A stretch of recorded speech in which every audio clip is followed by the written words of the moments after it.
de Sommeliers de México. Tiene curso de vinos de Rioja, certificado por Terravit, y de vinos de Jerez, certificado por Terravit también. Certificación en vinos espumosos, la Escuela Mexicana de Sommeliers. Certificación México y sus viñedos, la Escuela Mexicana de Sommeliers. Certificación, ¿cómo se dice? WSET, nivel 2. Ahorita si nos explica un poco qué es esto.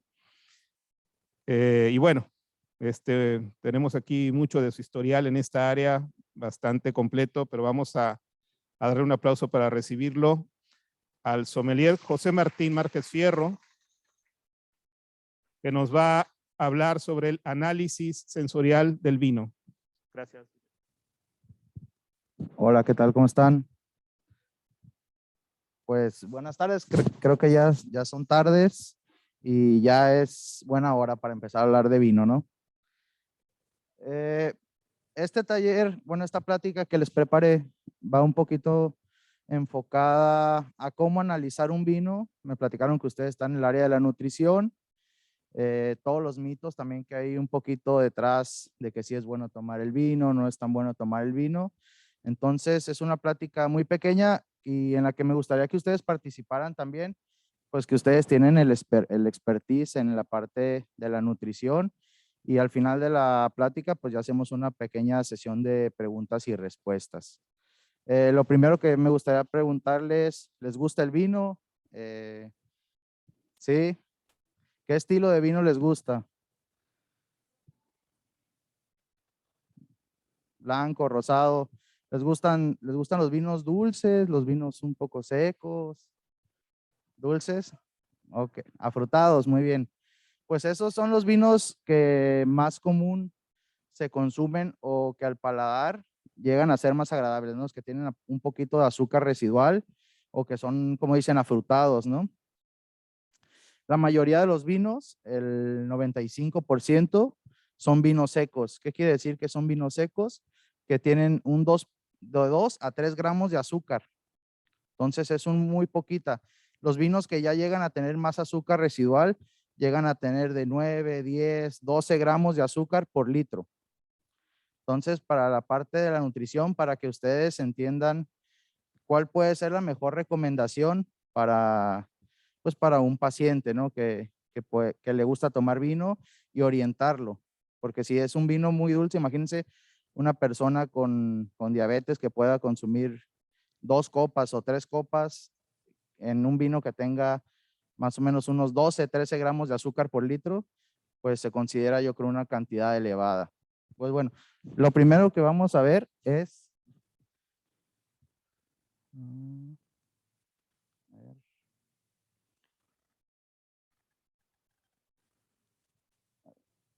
¿No cambia?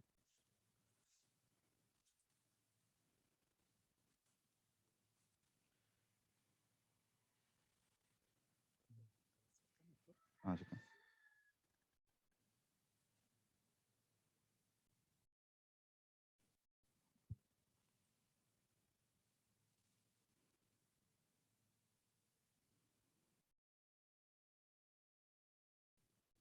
Ok, sí, se lo quieren cambiar.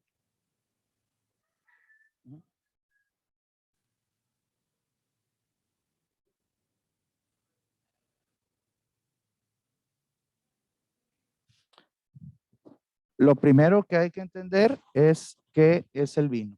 El vino es la bebida que se obtiene por una fermentación parcial o total del jugo o el zumo de la uva. ¿Ok? Aquí que entendemos con parcial o total, lo que les decía, puede tener un poco más de azúcar residual o cuando es total, las levaduras, que son los microorganismos que consumen el azúcar para convertirlo en alcohol, no lo consumen por completo, no se llega a un 0% de azúcar y se queda con unos 2 o 3 gramos que son casi imperceptibles en nuestra boca. Por eso se dice que cuando probamos un vino que tiene esta cantidad de azúcar, es un vino seco.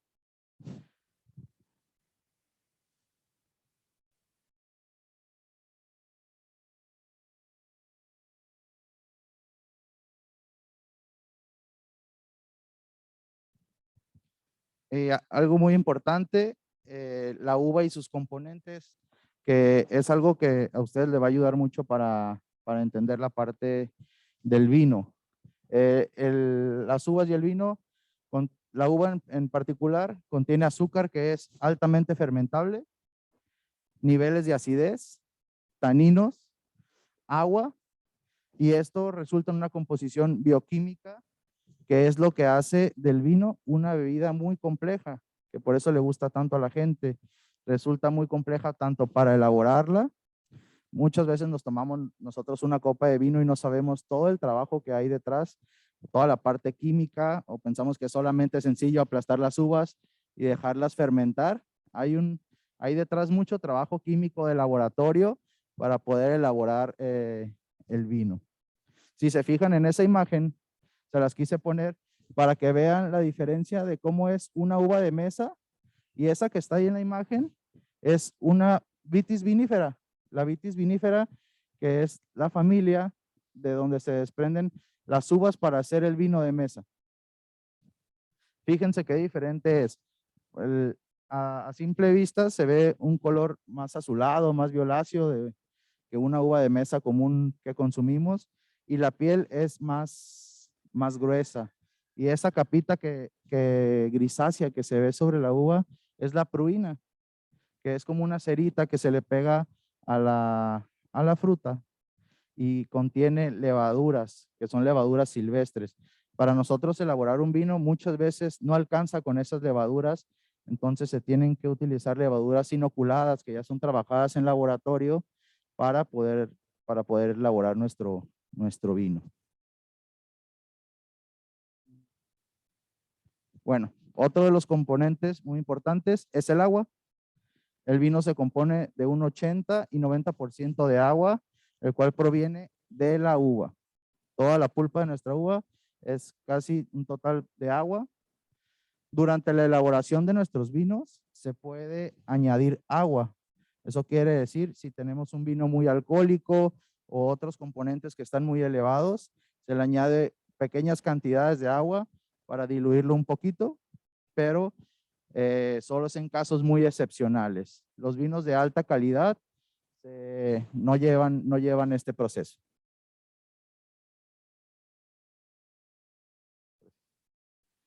El alcohol, algo muy importante, que puede ser muy satanizado o muy bueno para el consumo del alcohol. Después del agua, el alcohol es el componente más importante que tenemos. ¿Sí? Acuérdense, al principio le decíamos que la fermentación es la conversión por medio de levaduras del azúcar en alcohol. El alcohol representa de un 10 a un 15%.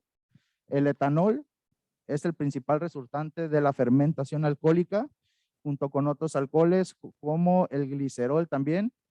Y el etanol, al ser un compuesto volátil, al estar en contacto con el oxígeno, es lo que nosotros notamos, los que son los aromas o olores que pueden ser como defectos también, al nosotros hacer el ejercicio de la olfacción.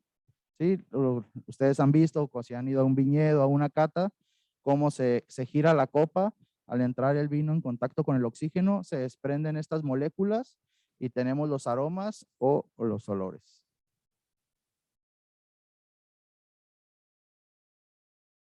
Los ácidos, que son muy importantes en el vino también. La acidez en el vino es como la columna vertebral. Cuando tiene acidez, es como esa viveza que tiene un vino. Cuando probamos un vino ácido, nos da sensación de frescura cuando probamos el vino. El vino contiene una gran cantidad de ácidos. Pero les decía, su estructura, frescura y equilibrio conforman del 0.5 al 0.75%. Y aquí les mencioné algunos de los ácidos que están dentro del vino. Algunos vienen ya directamente de la uva. El ácido tartárico es abundante en las uvas y el vino. El ácido málico es un ácido muy intenso en paladar. Este ácido, muchos enólogos lo destinan a transformarlo en ácido láctico.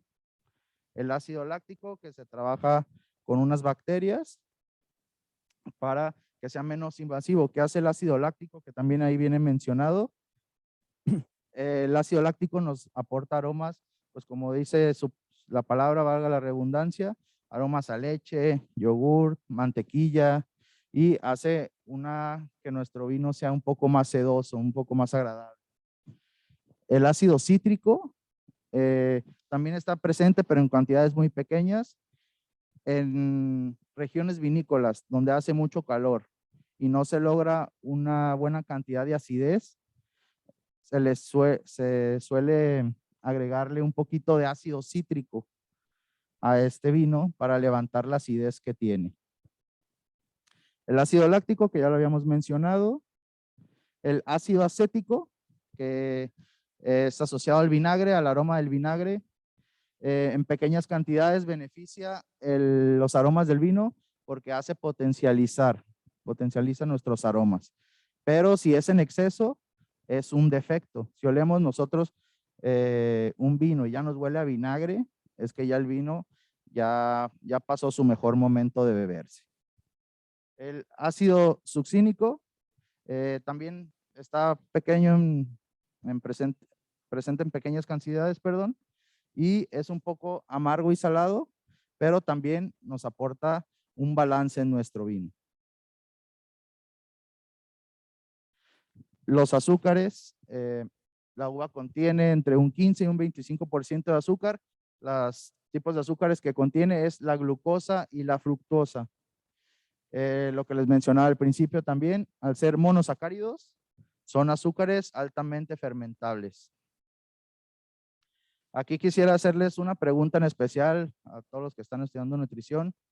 ¿Recomendarían ustedes el vino en una dieta? ¿En qué cantidad? ¿Cuál sería la cantidad correcta de consumo de vino?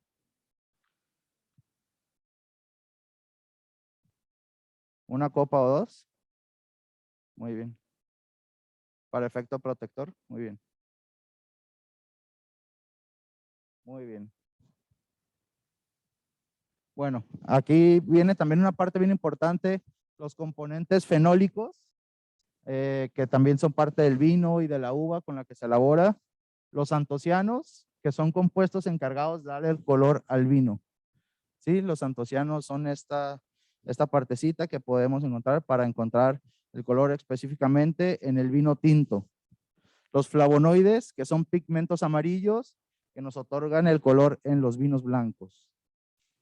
Los taninos son componentes presentes en piel, semillas, tallos y generan astringencia en nuestro vino. Por eso cuando probamos un vino que nos deja mucha sequedad en la boca, es que tiene alta cantidad de taninos, que nos deja esa astringencia. La astringencia también puede estar presente en la madera. Esos vinos que pasan por barrica también puede estar presente y le otorga un poco de taninos. Aquí, pues el más famoso, ¿no? Yo creo que mencionado hoy en día, el resveratrol. Sí, el resveratrol, que es un compuesto antioxidante y muy usado en la salud. ¿Sí?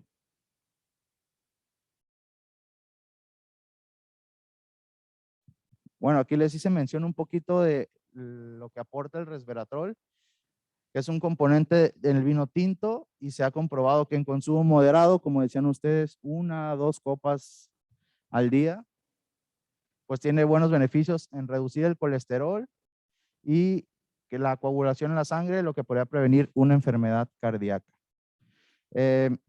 Hay una dieta muy famosa que, pues la dieta mediterránea, que es basada en aceite de oliva, el vino, algunos pastas, algunos almidones, que pues se ha comprobado que a base de esa dieta o esa alimentación, más bien que no es una dieta, es un tipo de alimentación que ellos llevan, pues que a ellos los hace bastante longevos porque toman el consumo del vino como un alimento, sino como una parte de festividad. Nosotros estamos muy acostumbrados a beber solamente vino. ¿Sabes qué? Es mi cumpleaños o es un aniversario. Entonces, aquí ellos lo toman como un alimento del día a día y es muy benéfico para la salud. Muy bien. Ahora vamos a un punto muy importante de la diferencia entre beber o catar. ¿Sí? Una cosa es poderlo beber en una reunión, en tu casa, con una comida, disfrutarlo. Y la otra es poderlo catar, que a la hora de catar es donde ya vamos a hacer ese análisis sensorial del vino, que podemos identificar todas las características que puede tener, ya sea un vino espumoso, un vino blanco, un vino tinto, un vino rosado. Cuando bebemos vino, lo que les comentaba, lo hacemos para disfrutarlo, sin necesidad de hacer un juicio. El único juicio que vamos a realizar cuando probamos un vino para nosotros mismos es si me gustó o no me gustó el vino. ¿Sabe? Ahí entran los gustos personales. Como decían, a mí me gustan los vinos afrutados, les gustan los vinos blancos, los vinos rosados. Ese es el juicio personal.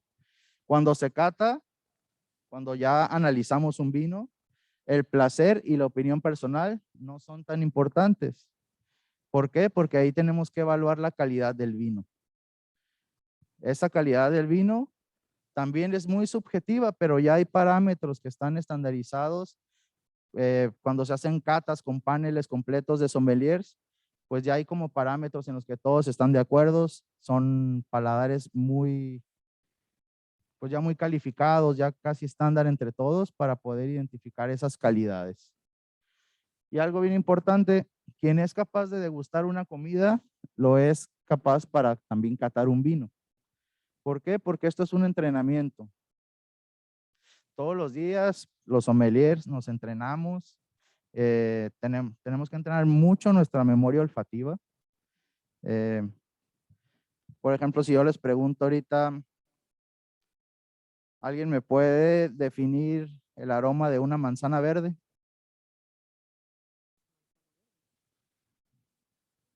¿Cómo a manzana verde? ¿No? Bueno, ácido, fresco, ¿sí? Ácido. Sí, pero los que les decía, es muy subjetivo también porque todos tenemos aromas diferentes. Si nosotros vamos a, ¿qué les puedo decir? Vamos a París y les platicamos, mira, este vino huele a Jamaica. Probablemente ellos no sepan qué es la Jamaica. Pero si él nos dice, ah, mira, este vino tiene un aroma que le recuerda a una fruta que es de allá, nosotros tampoco la vamos a entender. Entonces también van muy subjetivos y no estamos mal cuando analizamos un vino, pero sí ya hay una guía de aromas, ¿sí?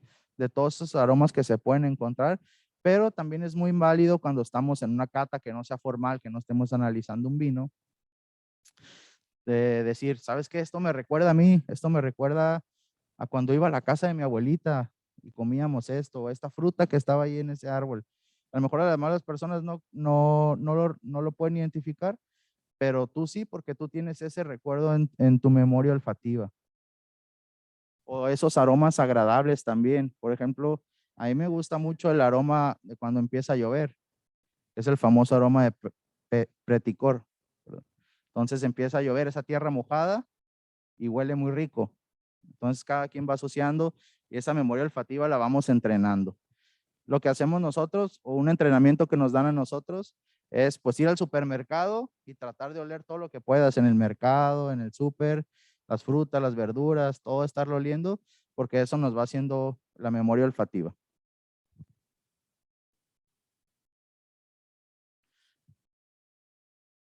Bueno, la cata, que es el análisis sensorial, es el examen de las propiedades organolépticas del vino.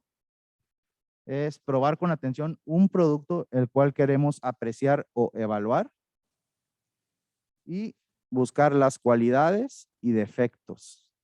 No solo al momento de evaluar el vino, no solamente es buscar las cualidades o todo lo bueno que pueda tener, también hay vinos que pueden tener algún defecto y se tienen que decir. ¿Por qué? Porque a veces a los sommeliers nos mandan a concursos o a paneles de cata y tenemos que pues ser totalmente sinceros con el productor y decirle, ¿sabes qué? A lo mejor tu vino trae algún defecto. Puede ser una botella, puede ser todo un lote, pero si le sabes que la botella que nosotros estamos probando está teniendo un defecto. Aquí lo que les comentaba, la reacción subjetiva y personal de cada individuo al conjunto de sensaciones producida por nuestros sentidos, que es el momento de probar y de catar el vino. Entonces, yo decía, cada persona, si yo les digo, este vino blanco me huele a durazno, pero si alguien no identifica el sabor, el aroma del durazno, alguien me puede decir, no, sabes que a mí me huele a nectarina, ¿sí? O me huele a chabacán, o me huele a diferentes, pero lo que le decía, ya hay como ciertos descriptores que pueden estar en los vinos que ya podemos encontrar. Lo raro sería que yo probáramos un vino blanco y me dijeran que huele a zarzamora. Eso sería lo raro, que es un descriptor que no se puede encontrar en un vino blanco, o raramente va a estar en un vino blanco. ¿Qué sentidos usamos al momento de catar o analizar un vino? Es la vista, el olfato, el gusto y el tacto, pero no es el tacto de nuestras manos, es la sensación táctil que nos deja en nuestra boca el vino. Ahorita lo vamos a analizar más adelante. Los sentidos se pueden afinar hasta lograr un alto nivel de perfección con práctica y gusto por el vino. Es un entrenamiento total que se hace probando vinos y practicando.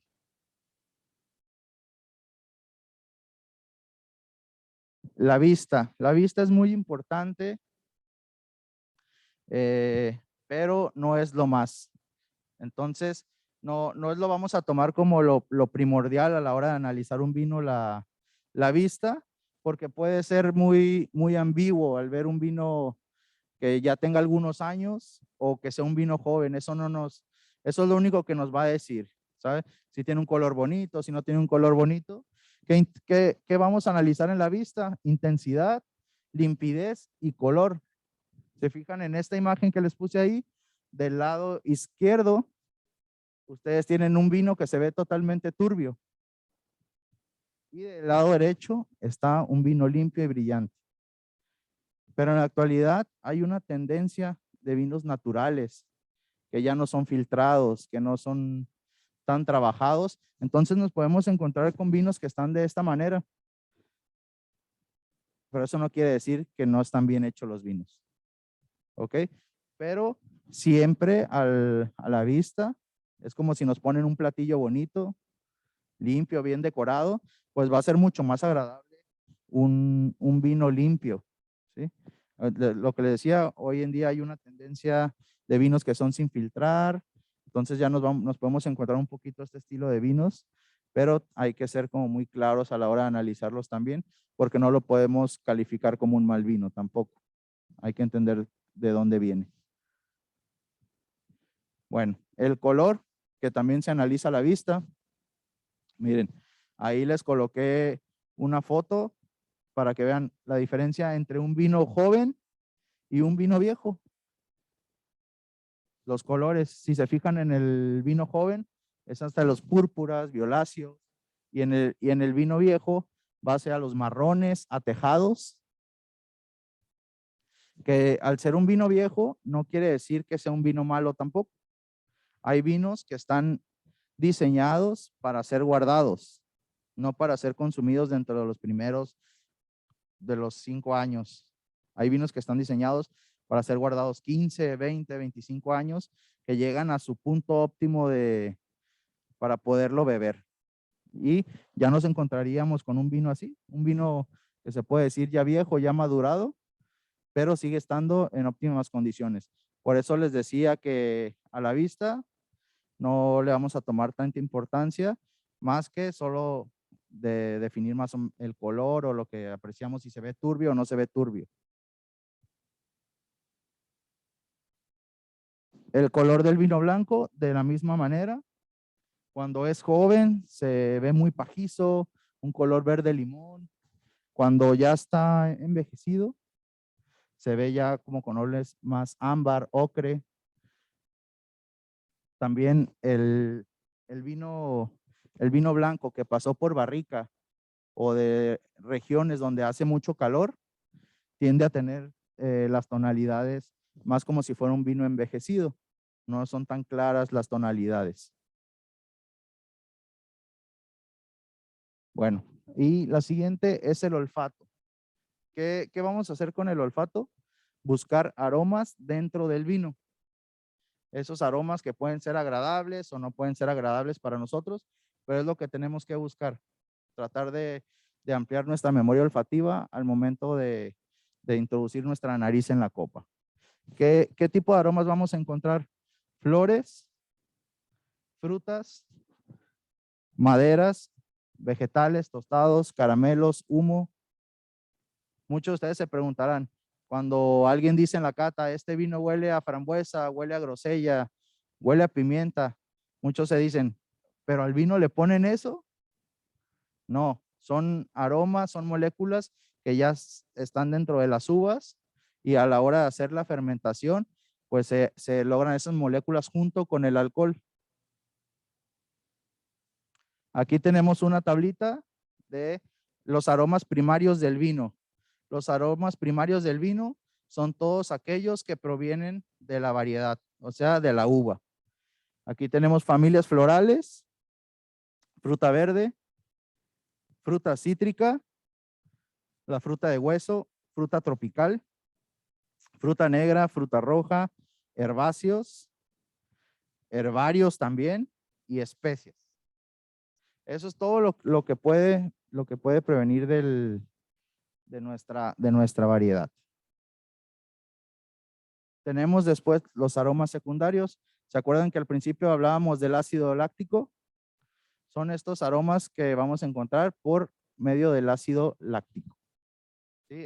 Esta famosa conversión maloláctica, que es del ácido málico al láctico y que va a hacer nuestro vino mucho más agradable. Estos aromas ricos, que puede ser leche, yogur, mantequilla, puede ser levadura también. La levadura tiende a ser más de la parte de la fermentación, un poco de bollería, como cuando entramos a una panadería y ya están horneando el pan, cuando un pan se está fermentando, esos aromas también, que son muy, muy agradables. Aromas terciarios. Los aromas terciarios son todos aquellos aromas que provienen de la crianza en barricas del vino o de su guarda en botella. También les decía que hay vinos que son aptos para guardarse. Hay vinos que pasan 5, 4 años en una barrica y el productor decide dejarlo 3, 4 años más en una botella y nosotros como consumidores decidimos guardarlo más tiempo en nuestra casa. Decidimos dejarlo otros 8 años. Esa guarda, el vino al ser un producto que está vivo, pues sigue evolucionando. Al estar en contacto con el oxígeno, sigue evolucionando. Los vinos, cuando se embotellan, se les pone un tapón que se llama corcho. El corcho es microporoso y va filtrando un poco de la microoxigenación hacia el vino y va evolucionando. Entonces, por eso encontramos vinos que, eso también tiene mucho que ver con el color del vino. Los que veíamos al principio se ven muy violáceos, están muy vivos, son colores muy fuertes y al entrar en contacto con el oxígeno, literal la oxidación empieza a cambiar un poquito el color a un poquito más naranjita. Y los aromas terciarios del vino, pues también son bien interesantes, porque a mucha gente es lo que le parece más agradable en un vino. A mucha gente le dice, oye, este vino huele, me gusta el aroma a la madera, me gusta que huela a vainilla, que huela a coco. Son aromas que son muy agradables y ayudan a hacer más sutil también el vino.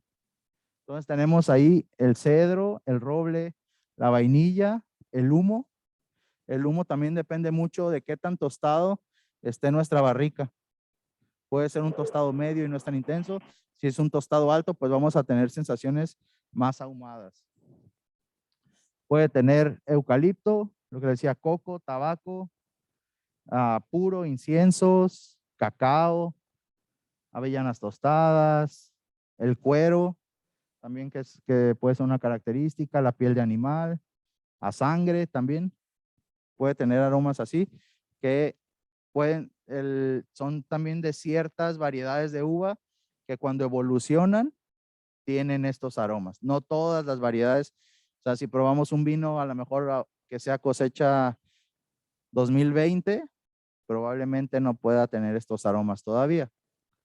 Sí, no todas, como les digo, no todas las variedades son aptas pues para lograr esta variedad de aromas. El gusto. Aquí en esta tablita, no sé si todos ya identificaban cómo percibimos nosotros como humanos los sabores en nuestra lengua. Esta es una imagen de cómo lo podemos percibir. El agrio o ácido es en los laterales de la lengua. El dulce es en la punta de la lengua. Amargo es al final de nuestra lengua.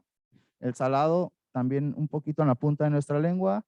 Y el famoso sabor umami. Este umami que puede ser como una combinación. ¿Alguien identifica el sabor umami?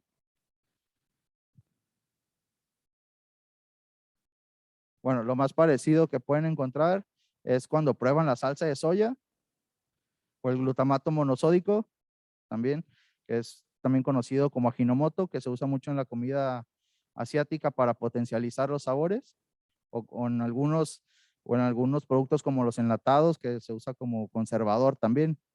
Entonces, ese sabor que no es ni ácido ni saladito, es como muy raro. Entonces, ese es el sabor umami. ¿Qué vamos a encontrar en el gusto? ¿Qué vamos cuando nosotros probamos un vino, qué vamos a detectar?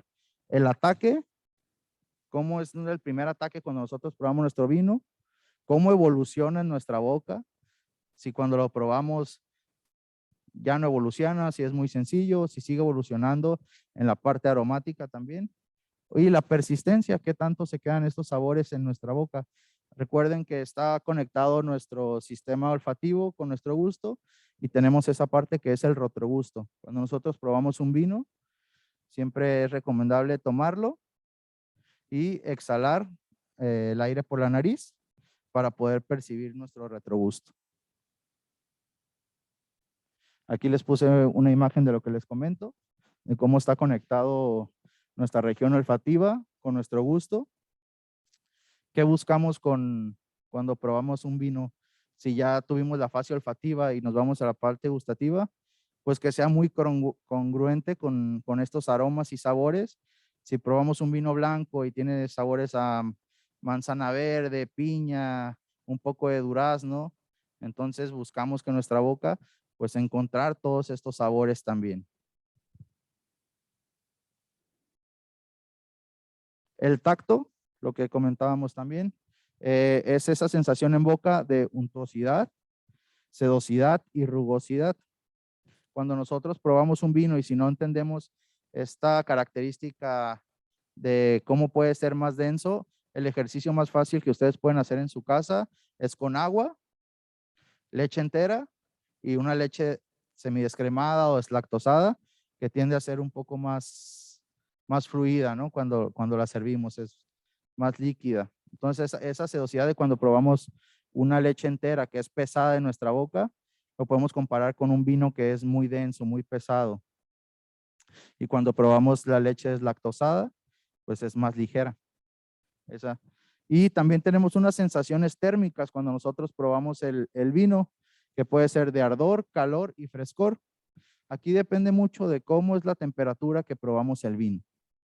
¿Sí? La temperatura, nosotros probar un vino es ideal. Imagínense que nosotros le decimos, tienes que tomarte un vino a temperatura ambiente. Pero la temperatura ambiente, ¿de dónde? ¿No? Sé que hay gente aquí conectada de Mexicali, ¿verdad? Imagínense tomarse un vino en el verano de Mexicali a 48 grados. ¿Okay? Entonces es bien importante la temperatura de cómo nosotros probamos el vino hasta nuestro día a día, porque va a ser mucho más agradable. Si nosotros tomáramos un vino tinto a más de los 18 grados, tendríamos una sensación del que el alcohol nos va a quemar. Si lo servimos más fresco, 15, 16, 18 grados como límite, entonces y también en la parte aromática le ayuda mucho a la evolución. Si lo servimos muy frío, pues ese vino literalmente pues se aprieta. Sí, está muy frío, las moléculas no se van a desprender y en boca también lo vamos a sentir pues muy frío y no vamos a tener ninguna percepción de sabores. Y sería todo. Muchísimas gracias.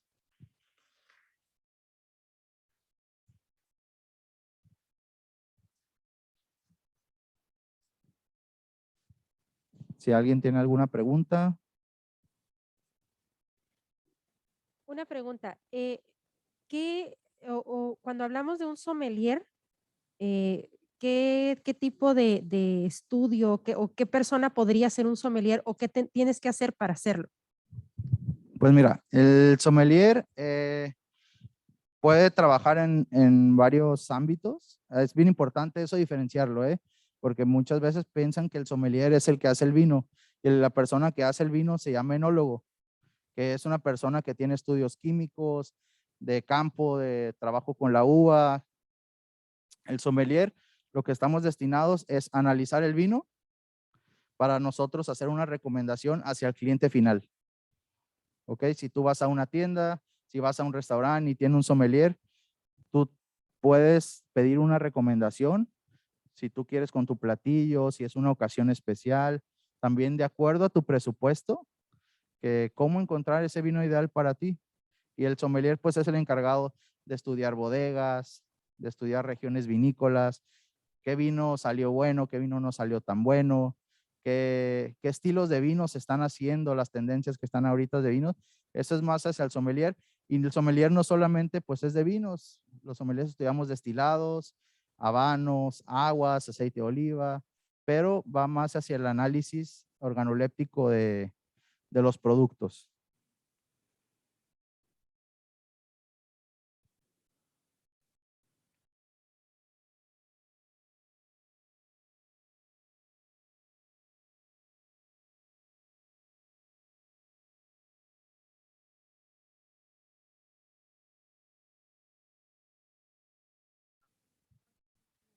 Ah, ok, ya, ¿listo? ¿Existe algún tipo de diferencia entre las uvas cosechadas a nivel del mar y entre las uvas que pues son cosechadas a gran altura? Sí existe una diferencia, pues más bien es más bien es como zonas vinícolas, por ejemplo aquí en Ensenada, que es un clima más mediterráneo, no se compararía con la zona de Francia, de Champán.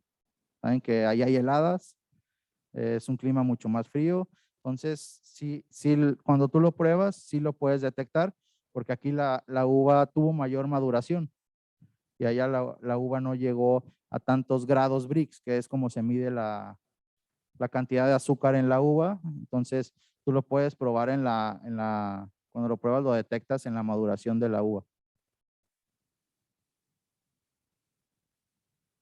Acá hay otra pregunta.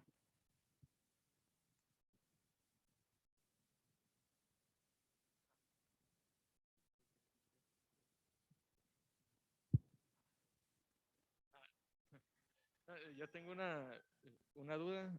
Tengo una duda con la parte del olfato.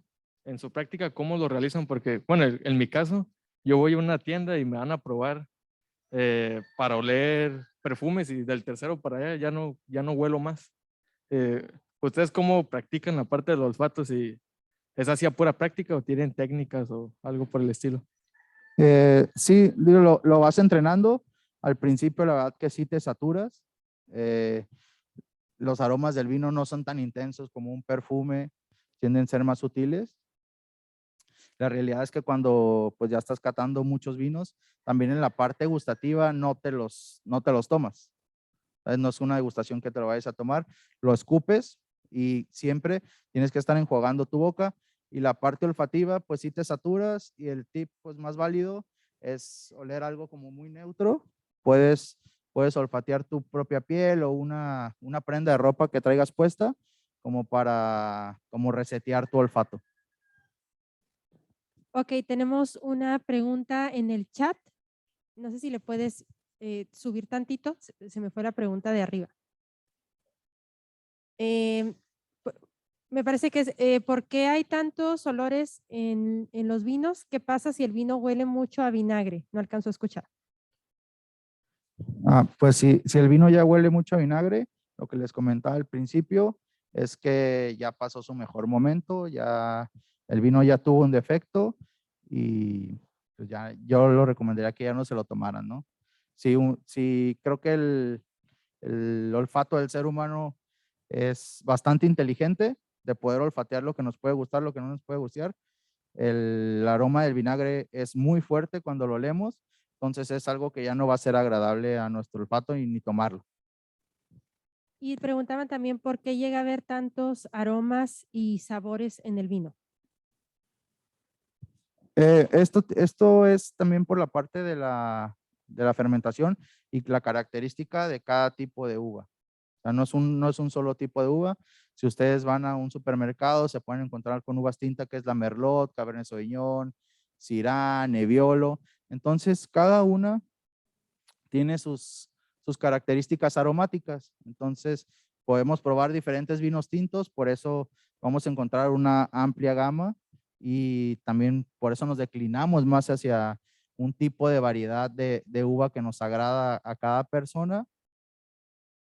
Y los aromas, pues existe una rueda de aromas que es muy compleja, pero es como la base que podemos estudiar para eso. Ok, tenemos una pregunta por aquí antes de pasar a la otra. Buenas. Existe una llave que es como para envejecer el vino. Ujú. Esa llave ¿qué tan perceptible es a una persona que no sepa catar o que no sepa distinguir los sabores? Sí, la que mencionas es la llave del vino. Es una aleación de metales. Pues eso lo único que te hace no es tanto olfativamente, es más hacia el gusto. Tú la colocas en el vino y por cada segundo que lo dejas dentro del vino, vas evolucionando un año. Es lo que el productor te dice, ¿no? De la llave. Yo la verdad lo he utilizado y olfativamente no cambia mucho. En gustativo sí, pero es más como un experimento que tú quieras. Si tú tienes una botella en tu casa y que si compraste dos y con una quieres hacer el experimento, ¿qué tal puede evolucionar? Pues es válido. Ok, tenemos otra pregunta. Dice, ¿el envase influye en el sabor? Por ejemplo, en vidrio, caja, bolsas de piel y el alimento con el que se acompaña. Sí, claro, el envase influye mucho. Lo ideal sería pues en botellas de vidrio. Si el vino está en Tetra Pak, quiere decir que es para un consumo muy rápido. Si se fijan, los vinos, la mayoría vienen en botellas obscuras. Eso se hace para que no esté en contacto con la luz solar, que puede afectar también el vino. Entonces lo puede dañar, puede haber ahí una quiebra, que es como una enfermedad que le puede dar al vino. Entonces vienen en botellas obscuras para prevenir eso. La parte de las bolsas de piel, la verdad que no lo he visto que se use.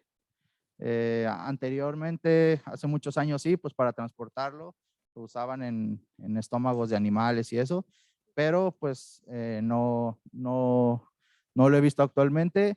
Y el alimento con el que se acompañe sí tiene mucho que ver. Sí es primordial encontrar un vino y un alimento que puedan ir bien, pero también eso es muy subjetivo, porque hay unas reglas que sí se deben de seguir. Por ejemplo, pues que hay algunos pescados que no van con el vino tinto, pero hay ciertos vinos tintos que sí pueden ir con pescados.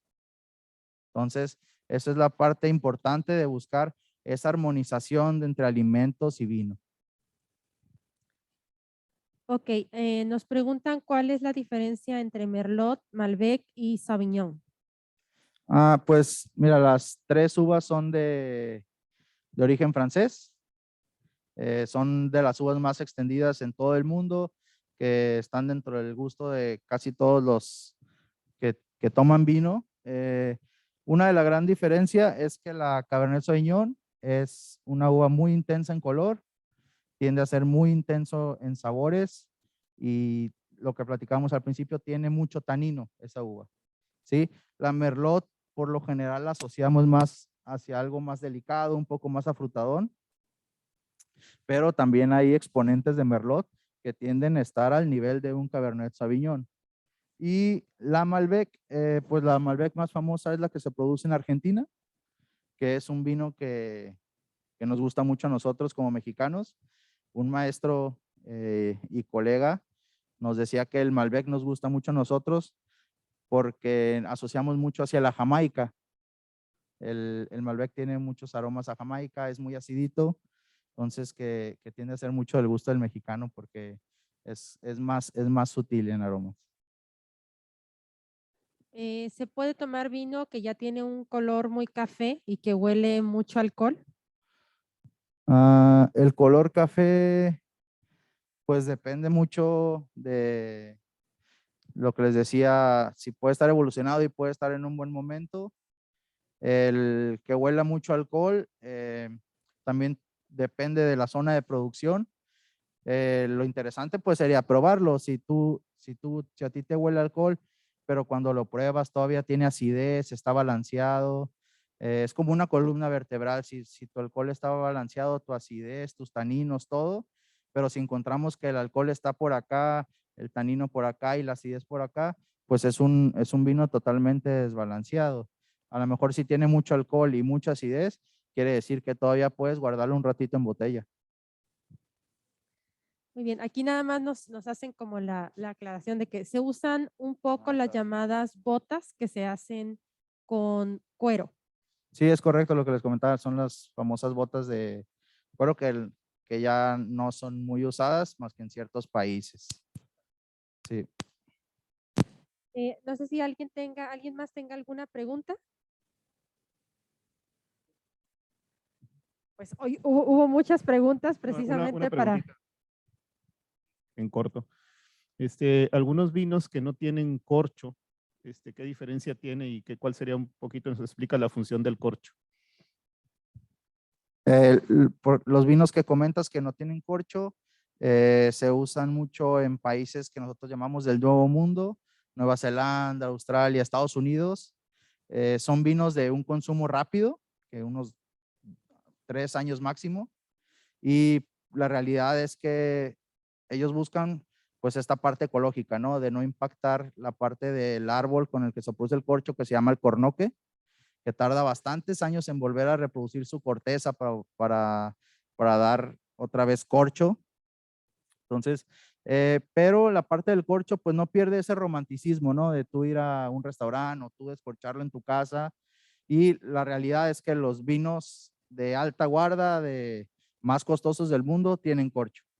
Esa es una realidad. Tienen corcho, existen otros tipos de corchos que ya son sintéticos, que están compactados con conglomerado del mismo corcho, con plástico, y pues es otra alternativa de estos países que buscan hacer vinos en otra dinámica, que tú los consumas rápido, pero que te ofrecen esa sustentabilidad del todo el entorno donde están produciendo sus vinos. ¿No? Bueno, pues pensamos que no tenías a lo mejor un vino en tu casa y trajimos. Muchas gracias. Vamos a dar lectura a la constancia. Dice, Universidad Xochicalco Campus Tijuana, otorga la presente constancia al sommelier José Martín Márquez Fierro por su valiosa participación como ponente en la 8ª semana académica de nutrición con el tema análisis sensorial del vino. Muchas gracias. Un aplauso, por favor.